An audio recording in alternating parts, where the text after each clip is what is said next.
Coming up in a couple of weeks, the National Intercollegiate Finals Rodeo, the College National Finals, the championship event of the National Intercollegiate Rodeo Association.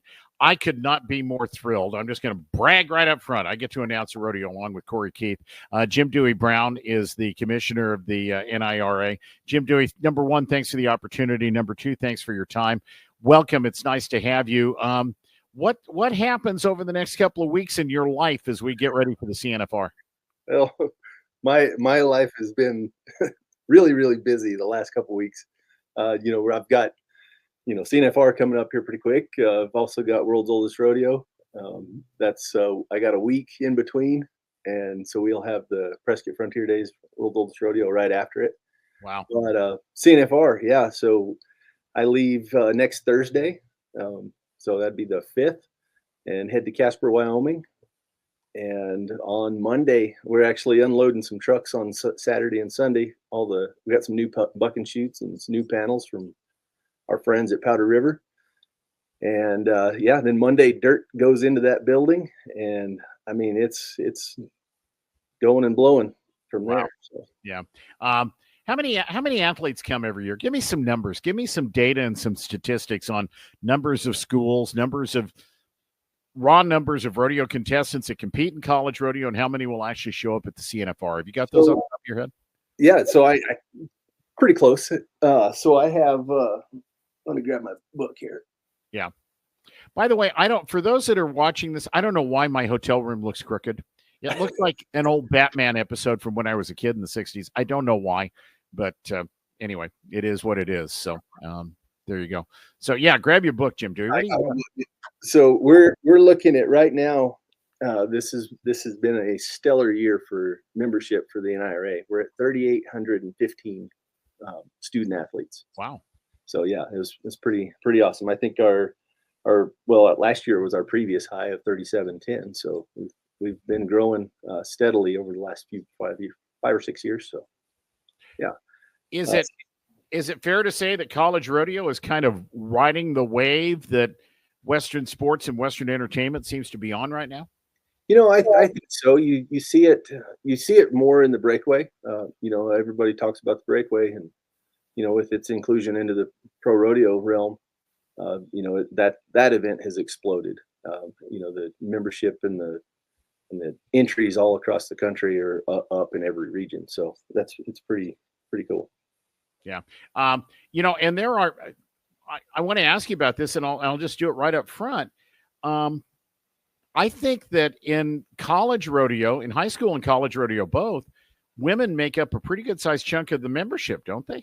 Yeah, I think we're like 60-40. I can get that for you. It's pretty close to, might be 50, 58, somewhere around there. But yeah, it's pretty close to 60-40 women to men. If we were sitting next to each other on an airplane right now, and I asked you, what am I going to see when I get to the CNFR? What would you tell me? Great rodeo action. I mean, it's a great performance. We usually rock that performance out in about 2 hours, maybe 2 hours, 10 minutes. Ben Londo and CJ Aragon, they're my shoot bosses, and they keep that thing moving. The interesting thing to me is, as I look at it, and I just brought up some results from last year at the college national finals, and in every event, the competition was exceptional. I've been bragging a lot on TV about the saddle bronc riders, Gus Galliard, Ira Dickinson, both for Tarleton, Zach Dallas from New Mexico State, 3 of the top guys, all of whom Zach went to the NFR. Gus could very easily go this year. Gus and Ira both representing Tarleton. You look down event by event, and there are a lot of young men and young women that are making a name for themselves. Casey Matthews has been a college champion and a national finals rodeo qualifier over the last couple of years in the barrel race. There's a lot of impact on the PRCA coming out of the college rodeo ranks. Yeah, we're the stepping stone. We're, you go high school, junior rodeo, high school, college rodeo, pro rodeo. The cool thing about college rodeo is, because we're our own sanctioning body. Unlike NCAA, those kids can't compete professionally. We can, or our kids can. So Yeah, so and it's pretty cool. We kind of did a little side by side. Oh, I think it was about 3 or 4 years ago, and it's 9 out of 10 NFR qualifiers had been through college rodeo in some form or fashion. Wow. So yeah, it's pretty cool. I'm not surprised at that at all. Because there's an anchor and there are roots, and it seems to me like there'd be real value in going through programs where you get the Ben Londos or the Mark Aikens or the CJ Aragons or whomever happens to be. There are a lot of great coaches in college rodeo, and you've been one of them. But it seems like that anchor and that background and that experience would help as you embark on your professional career. Absolutely. That's a good thing about the coaches. We've got stellar coaches all across the country and great programs and schools that support rodeo in as a whole. And, they are able to, show these kids how to make a living and as well as get an education. So they do have something to fall back on when they do phase out of pro rodeo or just rodeo in general. So you had a pretty good career coaching before you became the man in charge.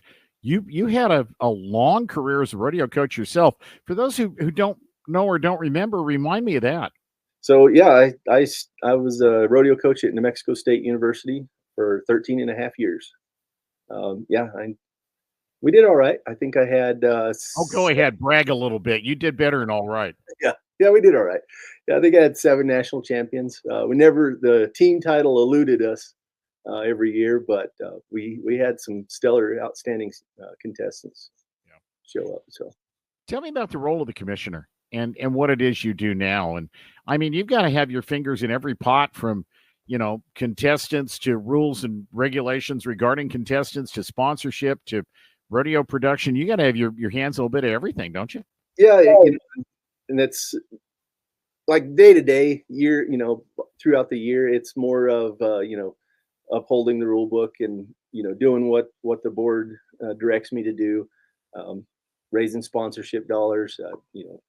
I'm also as commissioner, you're also the CNFR head of the committee, and so I go to Casper once a month for about 9 months, and yeah, we just get that thing rolling and make sure that everything is set up and ready to go come June. Casper has been home for 20 plus years now.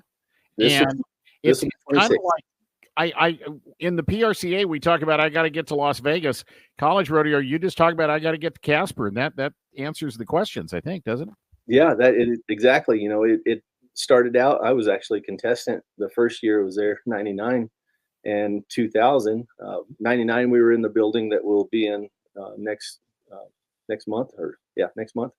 And then in 2000, they moved it down to the fairgrounds, and it didn't really work out there, and so they moved it back up to that building up on top of the hill. But over the years, it's just become, it's not CNFR, it's I'm going to Casper. It's the home, and yeah, so it's turned out really good. Been fortunate to find the partnerships that you have there. Oh yeah, definitely. In the last 2 years, we've also we've started selling out. We sold out Saturdays both years, the last 2 years. So Friday's pretty close. So that's awesome. I can't wait. I'm so excited about the chance to do this. You've got to look at your student athletes. I'm just kind of bouncing around names in my mind. I mentioned Gus Galliard, for example, who's number 1 right now in the rookie race and knocking on the door to go to the NFR.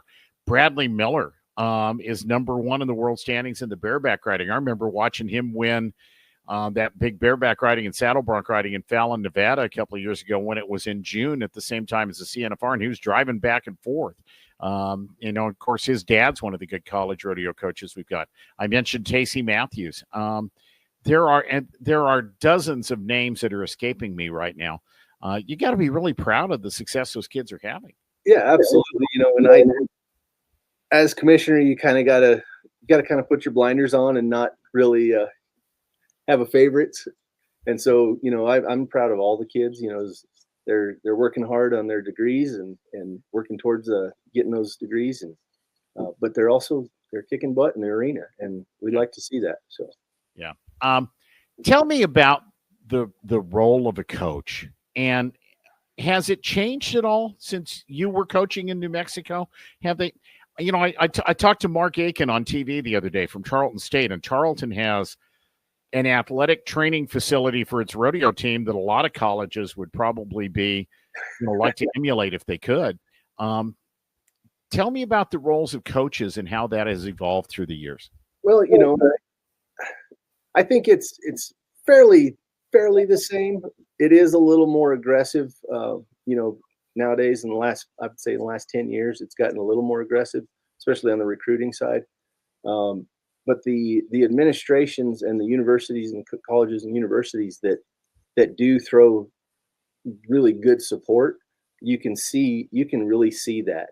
A lot of them have recognized that, hey, we've got a winning team here, that they're doing it, and the kids are solid students, they're solid individuals. They really do a good job, and so the universities and the colleges they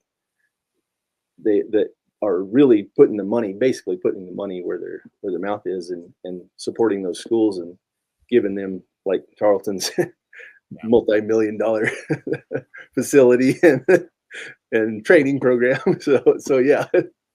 Yeah, it's and I shouldn't just talk about Tarleton, because, to be honest, I haven't had a chance to go to a lot of other schools. Well, there are other schools that have beautiful a lot of them that have, just really, really nice setups and beautiful facilities as well. So I shouldn't just highlight Tarleton. That's all right, because I went there, and I remember, and Mark went there the same time I was there. And we remember asking him about it when we were at Erath County Fairgrounds practicing. So, yeah, it's not there anymore. Yeah. Tell me about how – this might sound like a stupid question, Jim, but I'm going to ask it anyway. Has the relationship with getting a college to have a college rodeo program, have there been some new schools that we've added recently that have? We have. Yeah, we have. We've got several in South Carolina, actually. Really? In the region that are wanting to start a program. We had one in Missouri this last year start. I believe we have one in North Dakota. I think is a new one. So yeah, there's. I mean, it's not an explosion by no means, but here and there they'll pop up and they want to start a program, and so yeah, it's pretty cool. Interesting. South Carolina. I'm not surprised at North Dakota necessarily, but in the Carolinas on the East Coast, that's kind of exciting, I think. Yeah, there's several. So yeah, there's some things they're going to work out, especially with the travel, and that's the largest geographic region. Those kids have to travel a long way, and so there's some issues there, but I think they're going to get there. So hopefully we can add some more schools in the next couple years. It's interesting though. You mentioned that, and I'm thinking about the last 5 or 6 years in everybody's lives when we've had to overcome COVID. When in some cases, if you're in the wrong place, I've been in California a couple of times the last few years when I paid $5 or $6 for gas, and diesel was $7. Just the costs of managing and maintaining these programs, that's a hurdle that everybody has had to deal with in their lives. College kids traveling to rodeos, driving big trucks, pulling big trailers, they have some unique challenges in those lives. Oh yeah, absolutely. You just look at the production side on for like the coaches putting on a college rodeo. When I did it, I could do it for 20,000. And that was 10, 15 years ago. But everything goes up. Fuel goes up, so your stock goes up. They're crossing across the border for cattle. I mean, those are sky high. All those costs just boil down, and a lot of programs, their budgets haven't increased to flow with the inflation of everything, and so they're scraping by, or they're selling sponsorships or shrinking their team size if they have to, just because they can't afford to get down the road. Are there a lot of college rodeo programs that are basically self-funded? I mean, they've got an affiliation with the school, but they're having to figure out ways to pay their own bills? Yes, I'm not sure how many, but there is quite a few that have to basically they're self-contained. They have to raise their sponsorship, or their scholarship money. They might have a donor here and there, but there's a lot of them. And then of course there's a lot that have the schools backing. And I was fortunate at NMSU. We had some funding from the state that helped us keep our program going. Tell me about livestock, because you obviously can't put on a rodeo without bucking horses and bulls and calves and steers. And at a national championship event, you want the best that you can get there. How do we handle that? How many contractors are coming? Talk about that. Oh shoot, this year is going to be kind of funny and weird just because of the way the dates fell. But Bold, Kirsten Bold is our primary contractor, and she subs out to several others, and I couldn't give you the list. I mean, but there's probably going to be 8 different contractors there, with between bulls and broncs, and different days will have different horses, and so yeah, it'll be good. And then of course you got the timed event side. I've got one, Jet Murphy's the contract on the cattle, but he's he pieces it together from all these other contractors. So yeah, it'll work. It takes a lot of animals to put together one of these things. Yeah, absolutely. Yeah, I was looking up your for your CNFR numbers. We got tentatively, still got to check eligibility. We got 36 barebacks, 35 bull riders, 40 bronc riders, 54 goat tires, 43 steer wrestlers, 47 team roping teams, 48 tie down, and 46 barrels, and 62 breakaway ropers. Wow, that's interesting. In the PRCA, there was a little run a few years ago, and maybe you saw this in advance being a coach in New Mexico, but we were down on bareback riders there for a while. Now those numbers are starting to come up. You actually said there's 36 bareback riders and 35 saddle bronc riders? 36 bears, 35 bull riders, and 40 bronc riders. 35 bull riders. Do you kind of see? Do you see those trends a little bit? Do you see those numbers coming up or down? It's kind of peaks and valleys, and they're all 3 of those events aren't aligned. It's like bareback riding is getting popular, and there's a lot of young blood coming in, and if you want to mention him, go for it. The Steiner boy, he's kind of made it a little popular, and you've got really good coaches out there that are bareback riders that really help these kids along, and so we're seeing a little bit of an increase there, not much. And then of course the bull riding, it kind of fluctuates, just kind of depends, and the bronc riding, it kind of holds steady, but it's been down for the last probably 10 years or so in some regions. But I think it's coming up. So you've got some pretty good bareback riders that are coaches, don't you? Jeff Collins? Jeff Collins. Champion. Yep. Jeff Collins he's great. So, and I think, I'm drawing a blank now. CSI coach. He's up there. Kelly Wardell. Yeah, that one. And let's see, I think Ford is an assistant somewhere. Yeah. So I'm not sure. So yeah, it's got to be tough to keep track of all of them. Yeah. There's no way in the world that you can remember everybody at every school. That's for damn sure. Yeah, I got to see their face. I'm terrible with names. I may or may not have the same problem.